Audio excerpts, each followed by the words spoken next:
lado do Lobão, a gente tem o uísque. Isso é permitido, inclusive, consumir durante a entrevista. Agora, se você tivesse um baseado do seu lado, você não poderia estar consumindo em frente à câmera, porque você estaria cometendo uma infração. Infração não. Um crime hediondo, porque você fumar publicamente para uma televisão, eu sou muito expert nessas leis. Artigo 12, crime inafiançável e hediondo. Agora, eu chegar aqui para vocês, chegar e dar um gole de assim, ó. Isso não tem problema. Eu costumo pensar que esse delírio da maconha é a mesma coisa da que a Inquisição, você pensa que tem um demônio junto à maconha. É muito carregado você dizer para uma pessoa que a pessoa é maconheira. Parece que essa pessoa tem muitos defeitos, é uma coisa muito estigmatizante. Eu vejo pessoas jovens, esse cara tá cheio de maconha na cabeça. Esse cara é idiota, né, cara? Sabe que as pessoas também têm que parar de associar de que a droga tá ligada à autodestruição e ao escapismo. Isso para quando a pessoa tá com problema, o pai se separou, tá repetindo de ano. Agora, pro músico, né, a maconha é como se você ligasse um chorus. Um efeito, bum, fica tudo estereofônico. Infelizmente, cara, a maconha por isso que o músico sempre fuma, porque é muito musical. E não raro vira um método de trabalho. Vai fazer o quê? E ao se valerem desse tipo de método, quem sai ganhando, não somente a pessoa, é a sociedade, porque inventores, cientistas, artistas, todas essas pessoas, imaginem só isso. Se fosse privado de todos esses grandes criadores, cidadãos nesse estado alterado de consciência fizeram. Toda a sociedade em geral que aplaude a arte, a ciência, que são essas pontas de lança que nós temos na sociedade, você pode estar sendo, não tem ninguém normal. Porque quem é normal vira pedestre.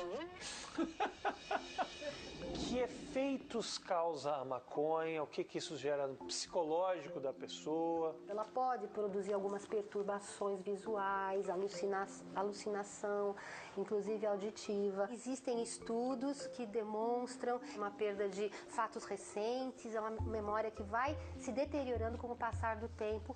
Outra coisa é um termo genérico que é conhecido como síndrome amotivacional. A pessoa literalmente perde o ânimo, a vontade da realização. Então, o saco de batata e a pessoa é igual. O cigarro, ele é mais prejudicial? Existe um mito dizendo que a pessoa que fuma um cigarro qualquer, de tabaco, ela teria um prejuízo maior na sua saúde do que uma pessoa que fuma um cigarro de maconha. Isso não corresponde à realidade. Aqueles alcatrão, ulha, que são todos obtidos, podem causar um efeito prejudicial, tanto em fímbrias nasais, como na área pulmonar, pelo que podem evoluir até um câncer de um fumante. Eles estarão presentes no cigarro da maconha com uma outra forma, porque na verdade, no caso do cigarro, eu ainda tenho o filtro.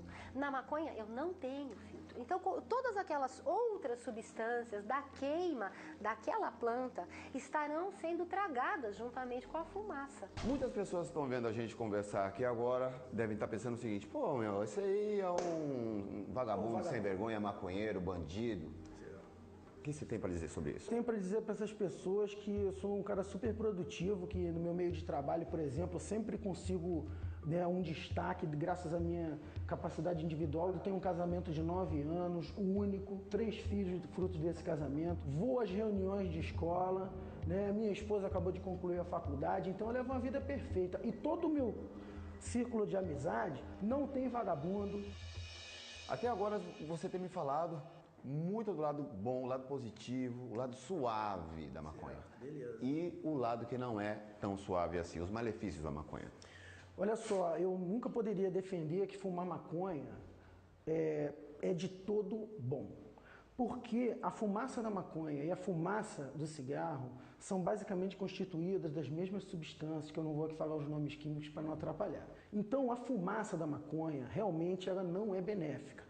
Por isso, a proibição impede até que a população adquira equipamentos que diminuem esse risco, como os vaporizadores, que deveriam ser usados como um programa de redução de danos. Quer fumar? Plante. Quer fumar? Não fume, vaporize. Que você não vai ter ali a temperatura alta da fumaça nas tuas vias aéreas te atrapalhando. Você não vai ter o contato com essas substâncias cancerígenas que estão na fumaça indiscutivelmente. Então a proibição tem mais esse malefício aí. No Brasil, a maconha é uma droga ilegal e, além da punição, ao seu uso podem estar associadas depressão, taquicardia, paranoia e até problemas pulmonares graves. Mas em países do primeiro mundo, como Holanda e Portugal, ela é legalizada e controlada. Já em outros países como Canadá, Reino Unido e Espanha, o uso é permitido somente para fins medicinais e com prescrição médica. Por aqui, essa é outra luta. Você briga não, né? Luto. Você luta. Luto. Pelo direito de fumar maconha. Luto. Medicinalmente. Com 14 anos eu conheci a maconha como remédio. Me foi apresentada como remédio de negro, de índio, da cultura africana. Hoje ele luta pelo direito de cultivar o seu próprio remédio. Quanto tempo demorou para você sentir uma melhora da sua bronquite, da sua asma? Bom, eu conheci durante uma crise e o resultado foi praticamente imediato. No primeiro uso eu já comecei a vomitar, expectorar, né? E eu não vomitava alimento, eu expectorava literalmente, era catarro que eu punha para fora. Nunca mais tive problemas de saúde, aí depois aos 35 anos veio a AIDS.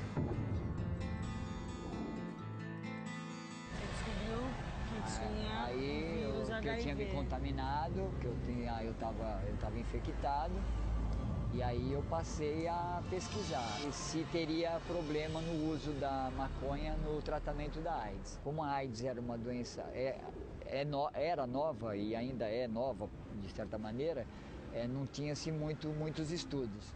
Mas de tudo que eu consegui levantar sobre o tratamento da AIDS na época, há 20 anos atrás, e o uso da maconha era um auxiliar no tratamento. E eu me mudei para Visconde de Mauá, comecei a plantar maconha, cuidar da minha vida lá e passei a usar maconha durante praticamente quase uns 13 anos.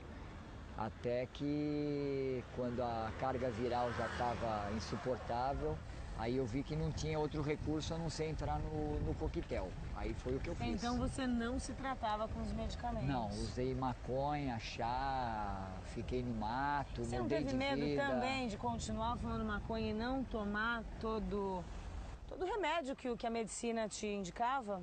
Mas a própria ciência não tinha certeza do que ela estava fazendo em relação à AIDS, como é que eles poderiam me criticar? Eu me coloquei numa posição de risco pessoal. Eu falei, bom, eu tenho essas informações, isso aqui está sendo feito em tal lugar, isso está sendo feito em tal lugar, é cientista que está dizendo, não é um Zé como eu não teria nada a perder. Existe comprovação de que realmente a cannabis ela ajuda na recuperação de aidéticos, do câncer? Existe sim. A cannabis ela tem um efeito anti-emese, que é anti-vômito.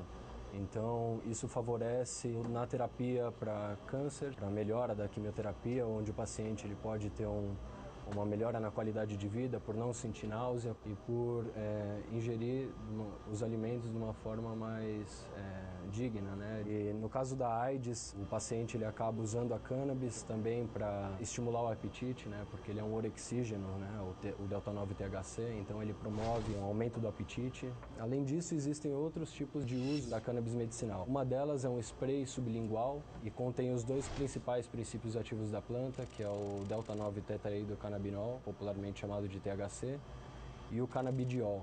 E essas duas substâncias são já descritas, né, e receitadas em países como o Canadá e o Reino Unido para o tratamento da esclerose múltipla. E além disso, ele está sendo testado para diversos outros tipos de terapia, para diversos tipos de doenças. Eu estou reivindicando o uso medicinal dela, entendeu? Eu não posso sair falando, ó, libera para todo mundo fumar, mas que realmente não existe motivo para a maconha estar criminalizada, não existe. E a minha realidade hoje é outra. Eu não estou pedindo para fumar maconha para fazer festa. Eu preciso da maconha para manutenção da minha saúde. E isso é muito racional. A ciência comprova de que o que eu estou falando é verdade. Eu só estou reivindicando a minha liberdade individual de escolha. Eu tive que sentar com os meus médicos e falar, não, quem cuida do meu tratamento e quem dirige o meu tratamento sou eu. Então, os meus médicos matematicamente reconhecem que meus exames estão muito bem, obrigado, e eu não vou mudar o jogo.